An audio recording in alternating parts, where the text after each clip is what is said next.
बहुत समय पहले कैलाश पर्वत पर शिवजी अपनी पत्नी पार्वती के साथ रहते थे। एक दिन जब पार्वती अपनी गुफा में स्नान करने जाने लगी, तब द्वार पर पहरा देने के लिए कोई भी नहीं था। उन्होंने अपने हाथ में हल्दी लेकर प्रार्थना की। शीघ्र ही एक बालक उनके सामने प्रकट हो गया।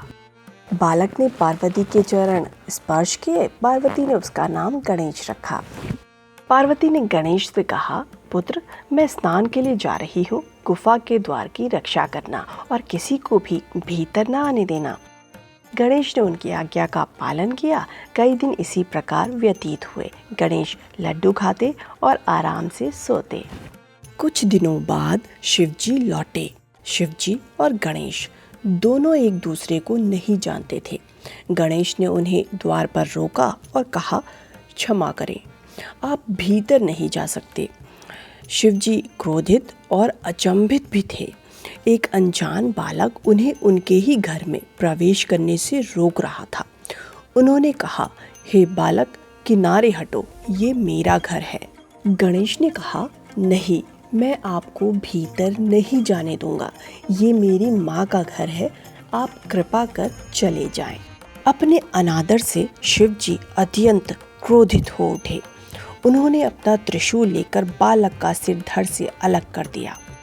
मुझे मेरे ही घर में प्रवेश नहीं करने देने का उस बालक का साहस कैसे हुआ? क्रोध में चिल्लाते हुए शिवजी गुफा के भीतर प्रविष्ट हुए।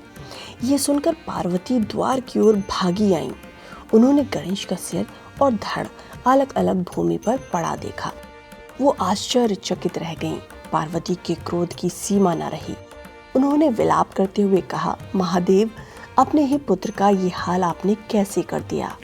पार्वती से गणेश के विषय में पूरी बात जानकर शिवजी अत्यंत दुखी हो उठे। उन्होंने अपने सेवकों को आदेश दिया, जिस बच्चे की माँ अपने बच्चे की ओर पीठ करके सो रही हो, उस बच्चे का सिर काट कर ले आओ। सेवकों को ऐसा कोई बालक ही नहीं मिला, इसीलिए वे हाथी का सिर लेकर आ गए।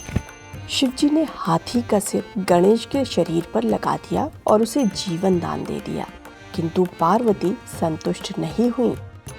तब शिवजी ने उन्हें आशीर्वाद देते हुए कहा, लोग सर्वप्रथम गणेश की ही पूजा किया करेंगे। गणेश सभी संकटों को हरने वाले विघ्नेश्वर के रूप में भी जाने जाएंगे।